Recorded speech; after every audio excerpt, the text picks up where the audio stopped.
Tim, what's going on? How we doing? Founder and CEO of Market Structure Edge at the good old Steamboat. How we doing today, Tim? Good to see you guys. I'm worn out. Actually, You we party too hiked. hard? Tell the truth, Tim. No, we hiked too hard. Well, not too hard, I but love it. there's this great hike out here called the Zirkle Circle. So it's part of the Zirkle Wilderness, and it looks like it looks like the Swiss Alps there. And Yes. I picked up some snow, hands full of snow yesterday. Still snow up there in the high country. Oh. And but I'm getting old, Mitch, so it took a toll. It took Yeah, a it definitely toll. takes a toll. I mean, that's not a 1 mile hike there, guys. So It is not. It's we did 9 miles, but you That's could a do nice 11 or hike. 12. Yeah, and Okay. it's every step you take is up. yeah. Uh, it's there is no down. So We're not talking. exactly. Both ways. But yeah, that's right. Both it Both felt like ways. both ways. Yeah. All right, Tim. So we broke out Mhm, above the expiration high, right? And that's always mhm. great for a continuation of a trend. And then we had a Russell rebalance, kind of knocked the big boys off last week. But Yeah. bullish, bearish, nonish. What's the data saying, and what context should we look at it in?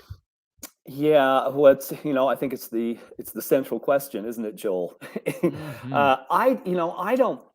I don't think of the market in terms of being bullish or bearish. I think about it, are there opportunities short term or long term? And I think it's important to separate the economy from the market. That I I wish they were connected. They should be. One should be a barometer for the other, but that's simply not the way that the market works anymore. And so, if you look at the Factset puts out this data around each earnings period that I find to be pretty interesting. You could track it almost every week. It's called Earnings Insight. You can look it up. And so here's the economic view of the data. Then we'll talk briefly about the market. Economically, year over year, corporate earnings are down 9% so far as we proceed through the earnings cycle. Now we're only 20% into it. There are 1,500 companies that report results this week. But earnings down 9%, revenues down about 30 basis points. Both of those would be the worst since Q3 2020. Now, again, what does that tell you? Well, it certainly tells you margins are hampered. Companies are not making as much money as they did, yet stocks are trading, certainly in many instances, at 52-week highs, particularly large caps. So is that justified? Well, of course not. But it's a great dovetail into how the market works. And I think it's very important, traders and investors, you got to understand how the market works today. The market treats stocks as products, not as stories most of the time. The data are simply overwhelming. It's just that most people don't pay attention to it. 85 to, I'm quoting Mark Rowan, CEO of Apollo Group, 85 to 93% of stock pickers don't beat the benchmark. So you have to realize you have a 1 in 10 chance of being better than the S&P 500. It's not how the market works because money allocates to benchmarks. There has been a surge. There is no question. We can see it in the patterns of the data, particularly from active money, stock pickers. If stock pickers have come rushing into the market about the time that the NASDAQ 100's reweighting, I think that passives are overweight equities. I can look at it from multiple standpoints and say the market could be at an inflection point. But is it bullish or bearish? No, I don't really think about it that way. There are always opportunities, but there is a clear disconnect between the market and what is occurring in the economy. There's no question. Yeah, and I completely agree with you. And I think, I think JC Pretzel always made this point here too. Most of the time stocks are just trading on, technicals or this or that. And, there is disconnect. He says there's never a connection. There is a connection at times, but I will agree with you 100% here that, this market doesn't really care that much about the economy right now. This market's just thinking, oh, stocks are going up, I'm buying. Mm-hmm. So that's why we jump into, your, obviously your system here. Tim, and we look, and we like to look at the market structure. We like to look at, what supply and demand saying here, because it gives us a glimpse for this week. That's why we like our Monday segment with Tim Quas, because it gives us a glimpse into what, supply and demand is looking like. So can we break into that? Yeah, absolutely. Yeah, definitely. And I Go think ahead, one of the Mitch. biggest things also, of course, is as you pull it up, Tim, is that at the end of the day, this is giving us an edge off of what? Off of more of a data outlook than our just thinking, right? Because one of the things that we can easily do in the market is just overthink the market, right? Well, this can make things a lot easier for you if you're that type of person or investor. Let's take a look here. Let's get into market structure edge. Let's see what the data is pointing now. And to put context around, can you do me a favor, Tim? Just because I can't see it for some reason, can you reshare that? Oh, there it goes. It woke up. I woke up. Little slow, like me. Just a little bit slow. I'm slow I'm slow too today. Monday cobwebs. It feels like late July. So for context, what is market structure? It's the mechanics, the rules, and rules that govern how the U.S. Since U.S. stock market centric, how it works. Bunch of rules govern how trades match, how stocks get priced and quoted. That's all regulated. So beautiful thing about that is we can build mathematical models that look at it, and it's not technical or fundamental. Technical inputs and fundamental inputs are a part of demand and supply. So, this is what I mean. Demand right at 5 is low volatility. Stocks that spend a lot of time at 5 are low volatility stocks like, Philip Morris, Colgate-Palmolive, Southern Company, just picking stuff. When demand is at 5 and supply falls, there is a probability of producing returns. And that applies to whether you're trading low volatility, meaning you're hitting singles, not home runs, just want to get on base, take a little profit, or momentum. Momentum has really big divergences. So this is what we look for all across the market. Is there momentum? Is there low volatility? What is occurring in the broad market? Broad market is much hotter right now than the low volatility portfolio, which is at 5.6 if you took an average at certain points, but right now 5.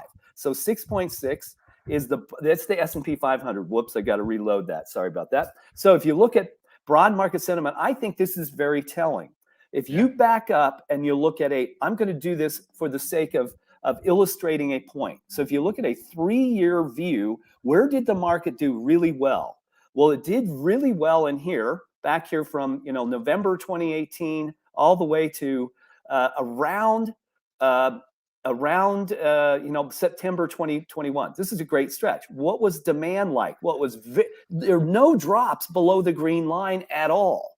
Very strong demand, and then come down and look at supply. Supply was very consistently below the trend line. When those conditions exist, stocks do well. When stocks begin to spend more time below that green line and supply rises above trend, they don't do well. So what is it now? Well, we've had the same conditions as back here. We had very strong demand, nothing below the green line, and insufficient supply. That's what causes stocks to rise. If those conditions break down, and they tend to break down once the demand rises above the red line, then we have trouble. I can't tell you right now what's going to happen next. It will all depend on the supply-demand equation. That's why I'm neither bullish nor bearish. I could look at those data and say, well, could go on. I could also say, what could fall apart at any moment. So what do you do? Right? Yeah. What do you do? What do we do? Right. Tell me what to do. That's what we all want to know. We just want a simple answer that says, can I do something that will consistently produce returns? Well, I'll tell you, what I do. And so I bought 2 positions in the momentum portfolio on Thursday because there were over 20 components in it. Right at the end of the day, two members of that portfolio, Twilio and Trade Desk, were down almost all of their volatility, how much they move every day. Well, I can look at the supply-demand balance and say, that's a pretty good bet. On Friday, I was stopped out of both, but I lifted my stops well above my entry point. So I was assured of making money. I didn't care if I hit my limit or my stop, but it was telling that they stopped out. So I made about 80 basis points on those. That's fine. I'm very happy with that. And that's really what you do. If we look at this Benzinga July 24 portfolio, look at this. Demand very steady, supply falling. That kind of condition will produce a return most of the time, statistically 72% of the time, no matter what your entry point is. In 1 to 3 days, you can produce a return of about 1%. So that to me is what you can do in any market. You know, if I were to pick one of these, I'll go up here and do it. I would say, how about LyondellBasell? You know, big lithium company. I really don't care what they do. I care whether, because that what they do is known by somebody else whose opinions and actions are an input into demand. So I don't have to know what someone else knows. All I have to know is, do people agree? Well, generally, people agree that LyondellBasell is a low volatility, steady demand stock with falling supply. What happens in any market, pick your thing, when there's steady demand and falling supply? Prices rise, right? That's always what happens. Now, it's not perfect, but that's how to look at it. And to me, that's what you do. That's how you can trade just about any market. Yeah, and I think one thing that stands out to me, Tim, is that we've been able to keep a mix of volatility and those momentum names. What does that tell us, Tim?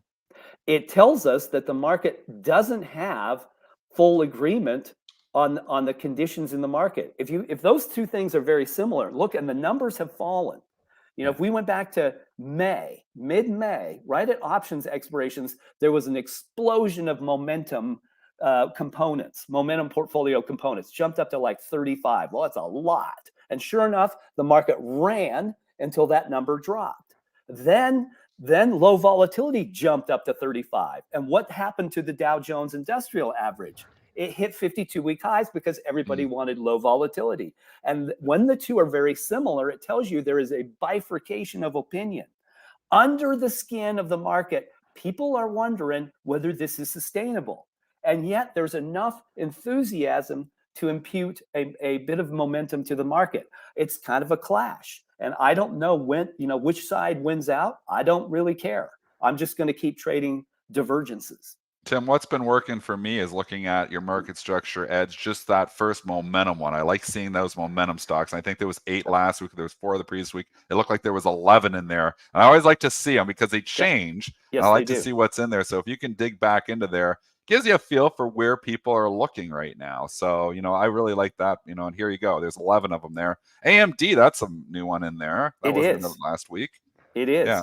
AMD at the top. Is this now just alphabetically, or is this priced because is this list? No, it's not alphabetical. No, it will be ranked first by demand, then by supply. Okay. So notice the AMD is an 8. I'll zoom that in a little bit, and has 49.2% supply. That's pretty high. It means almost half of the trading volume. The volume. This is not short interest. It is volume. It's the modified uptick data set. So almost half of AMD's daily volume of 77 million shares is borrowed, right? So it's good to know that. That's still okay. I don't worry about that particularly. Then notice the first 10 is Baker Hughes Energy, and it will be ranked by the lowest supply. Then that will move up to the highest, which is Square. There are a lot of financials in here. Notice that? Whole stack of financials at the top end of it, which is weird, right? That to me that's a little, should that be true? Well, not fundamentally, it shouldn't, but it's not fundamentally driven. This isn't being driven by fundamentals per se, but notice the active money is a big buyer of these financials. That's interesting to me. Passive money's buying healthcare. There is some passive in larger financials. Notice that 74 billion in market cap is Blackstone. Yeah, Blackstone. So passive money buys size. Active money will say, "Oh, well, we like these stocks." Well, they may be wrong. I'd rather follow passive money than active money, frankly. But there's your set, Dennis.